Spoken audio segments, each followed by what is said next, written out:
Good morning, church. Good morning once more.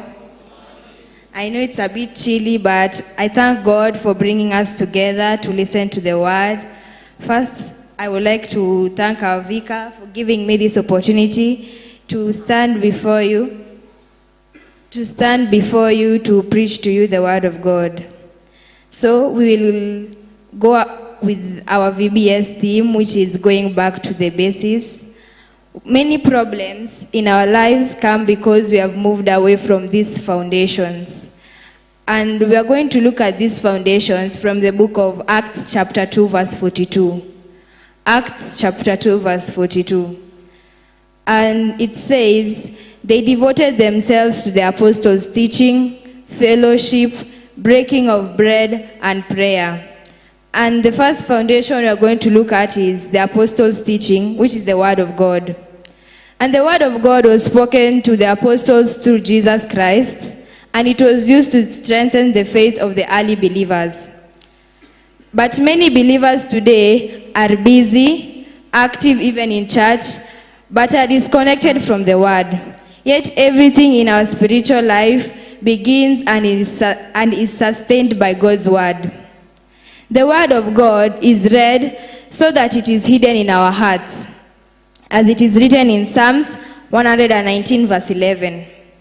Hiding God's word in heart means memorizing and meditating on the word, keeping it close to your heart, not in your Bible, but inside you. It is not enough to hear the word on Sunday, but the word must live in you daily, which means daily reading of the Bible. Most of us, we come to church on Sunday, we listen to the word of God, but then when we go home, we forget to read our Bibles, we continue with our work, but we don't have time for God. So this Bible, reading of the Bible, gives you the defense against sin. It is just like wearing the armor of God to protect oneself from the evil attacks. In Ephesians 6 verse 15, it says that we should have the readiness to announce the good news of peace as the boots, which is part of the armor of God. We should also have the word of God as the sword, which we can be able to withstand the devil, just like Jesus did during his temptations. We all face temptations in our lives, and if we look more keenly into the Bible, we see that Jesus was ready to announce the good news as well as having the scriptures which became the sword against evil. Jesus knew the scriptures well. He had a solid foundation of the word which evil could not break. So the same question comes back to us. How well or how much do you know the scriptures? Is it strong enough for you to stand those people who are out there to change what you know about God? Will you go ahead and listen to those people who tell you that maybe God is not there, or maybe God doesn't listen to your troubles? Will you listen to them, or will you stand strong just like Jesus did? If you don't read the word of God daily and meditate on it, we do not have a strong foundation on the evil attacks of Satan. Just read the word of God daily and reflect on what you read. Don't just rush through it. And the only way to live in God's word is to actually be reading it using physical Bible. You meditate on it by actually, the importance of having a physical Bible is that you can underline and highlight the key points or the key verses which can be used in your day-to-day life. So, to us parents, I know most of us, we use our phones as it is in the digital world to read the word of God, but I kindly request that each and every one of us should have a physical Bible that you can use to have or to put in key verses that we can use in our day-to-day life. Despite Jesus teaching us to live by God's word, we tend to disobey because no one of us is righteous, and we depend and trust on our own understanding. And because what looks right in our eyes may not be right in God's eyes. That is why God calls us to Him, to submit our ways to Him, whether in trying times or during difficult times, challenges. We know that God will show us the right path, and we should depend on His direction through the Word. We should go through the Word and we'll find out that God has always been with the people. God was with Moses even when he was crossing the Red Sea. He was with the Israelites during the time in the wilderness. So we should always depend on God's direction when our own understanding fails. In Jeremiah 6 verse 16, we talk about how people neglected God due to their disobedience and their own understanding. They wanted to do things their own way and not in accordance to what God wanted. So God neglected them as their people.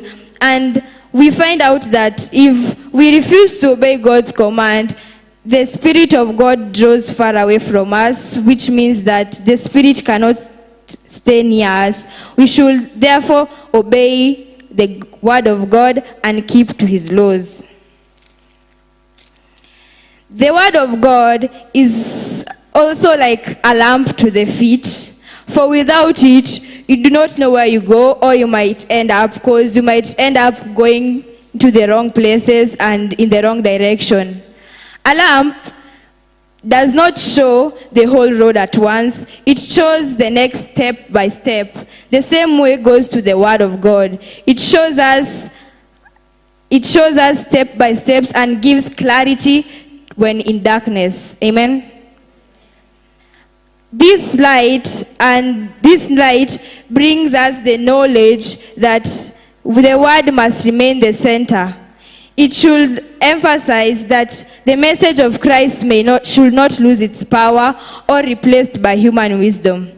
The gospel of God, which is the Word of God, is not about human brilliance. Like we have nowadays in the digital world, we use AI, but the Word of God, we should go according to what God said to the early believers. And it is about the power of the gospel. So keep Christ and His Word at the center of your faith, for the strength of the church is not in human words, but in God's Word. Amen. The next important basic we'll be looking at is fellowship. Most of us think fellowship is simply meeting in church, gathering together, greeting each other, or even meeting somebody you know. But biblically, fellowship is spiritual unity in Christ Jesus. The early church was built on fellowship, and without it, the church becomes divided, weak, and even powerless. Paul strongly appealed to the Corinthian church that amongst themselves there were to be no divisions, and that they were to be perfectly united in mind and thought, because he knew Christ is not divided. Christ is one. And so that is supposed to apply to us, that we should stay together and live peacefully amongst ourselves, because we are supposed to live in union with Christ Jesus. Unity as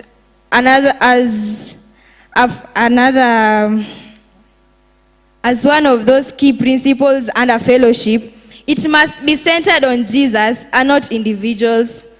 We should avoid forming groups based on people, because when believers divide themselves over people, they forgot the one they are called to follow and go after worldly things like money, wealth, and they forget that God is the only God and that we should only worship Him.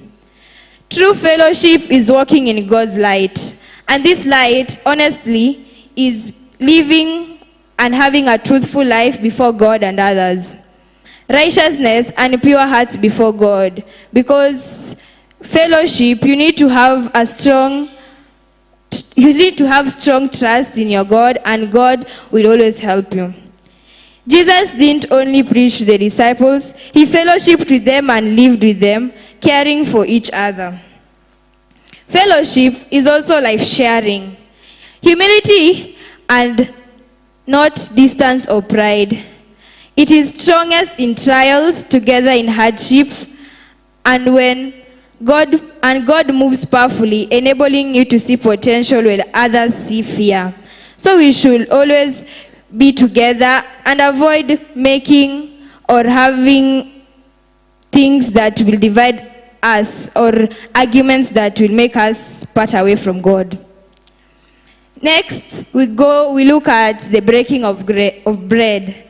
In a Christian life, we say it's sharing. Simply, we say sharing is a powerful principle in a Christian life. It reflects the heart of God because He Himself, God, is a giver.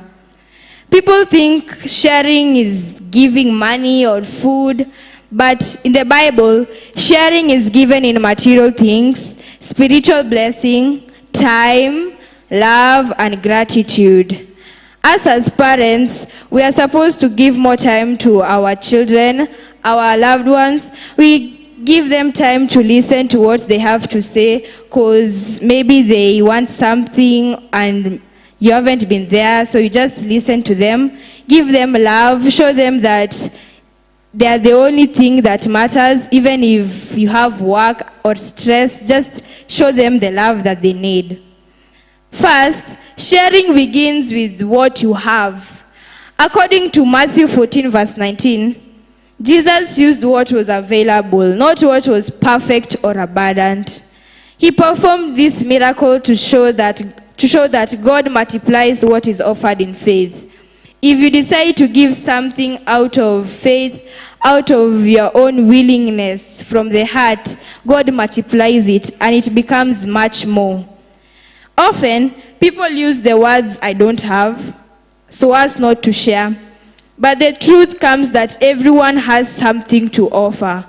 It's not a must to offer material things like money, food, clothes. You can also offer spiritual truth like encouragement, happiness, love. You can encourage those people with broken spirits.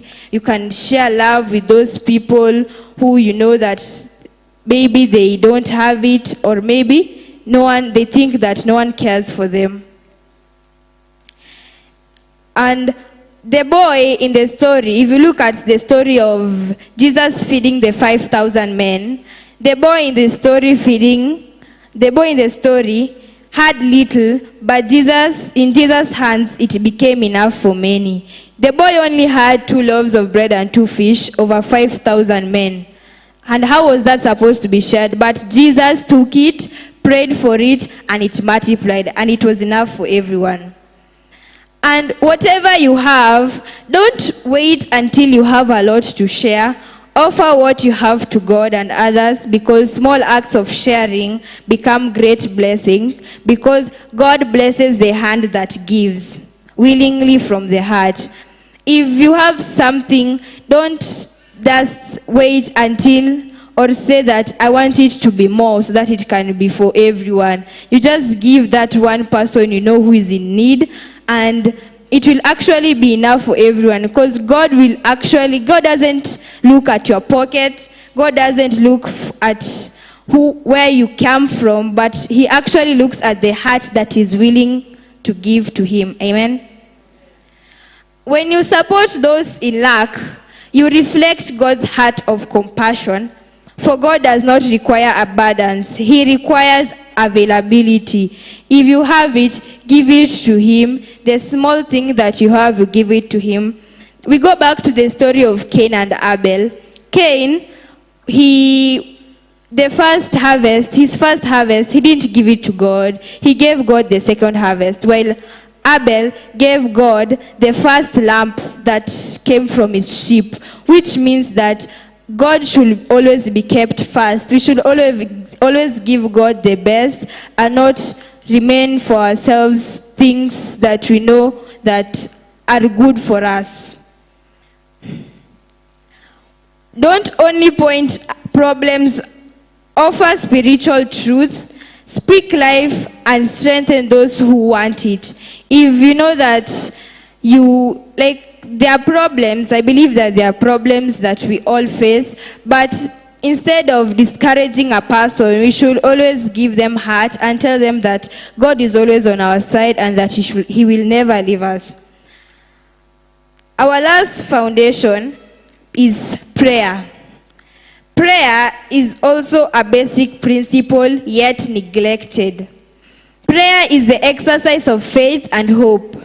It is the privilege of touching the heart of the Father through Jesus Christ. It is not just speaking to God when in trouble, but it's a daily relationship, alignment, and dependence on God. Through prayer, we connect our lives to God's will, which are good plans for you in life, as clarified in Jeremiah 29, verse 11. These good plans doesn't mean that it will come like God. We all know that God has the perfect timing for each and every one of us. So if, for example, you have lost your job, or you are sick or something, just know that their destiny is in the hands of God, and God will work out in your life. Amen. Without prayer, we get confused and tend to follow our own direction. And so we pray for God's will and not just our desires. We trust God's plan and understand that God will work ways for us so that we can get our desires. Promises are based on faith. God's promises are always yes. Even if, for example, you wish to have something at this moment, but God will not give you at this moment. Maybe He will wait for some time, and He will actually give it to you as long as you pray without ceasing. You pray continuously and do not remove your faith in Him. Difficult times lack, but prayer brings peace in every situation. Do not carry this burden alone. Share it with your Father in heaven. And if you feel judged by human beings, you go to your Father in heaven and just give Him a word that so and so or something in my life isn't right. Because I myself usually say that it's actually better to smile than to explain what's killing you on the inside. Because if you explain it to somebody, the person might judge you or might look at you and say you are weak, or you do not have this, or you lack this. So you just go to your Father, who doesn't judge you. He just accepts you as who you are and gives you what you want according to His will. Amen. Let's go to the person who seeks Him. God looks at a person, and if you are willing to go look for Him, He will actually accept you and go actually according to His path. Always have a thankful heart, even when you are facing difficult times. Even if you are sick, always be thankful to God. If you have lost your job, be thankful to God. If you don't get a meal for a day, just thank God, because God is the one who provides. And we should always turn to God during hard times, for God is victory and success, and all the glory belongs to Him. These foundations that we have talked about today builds up a Christian life. And according to God's word, we should avoid distractions that steal our time with God and find a new beginning in us. These things like excuses like work, excuses like I had to go do something, should not keep us from obeying God's word. If you know, or if you feel that somebody is sick, or you know somebody is sick, you can at least spend or spare some of your time and go visit the person, because that God keeps a record of what you do, and He will actually bless you abundantly. And as it says in the book of Proverbs 4 verse 18, the road of the righteous is like the sunrise getting brighter and brighter until daylight has come. Which means that if you choose to follow the right path, God will always be with you, and He will never leave you. He will never let you go. Even in Ephesians 5 verse 8, it says, "You yourselves have used to be in darkness, but since you have become Lord's people, you are in the light. So you must live like people who belong to the light." You must, if you have decided that this year you will change, this year you will decide that you don't want to go back to the past, that you didn't use to follow God's command or keeping God's law in heart, you should decide that if I want to be this person today, you should stay like that and follow that path until the end. No change, don't change, because it will actually bring problems in between. And lastly, we are going to look at how all this foundation has really helped most of us. If you actually find that you can follow these foundations, prayer, fellowship, breaking of bread, and the word of God, they really help a person in life. Even if you don't know where you want to go, if you don't know what you want to do, just believe and trust in God, for His timing is always right, and His word says that seek ye first the kingdom of God, and the rest shall be added unto you. Thank you for listening, and have a good day.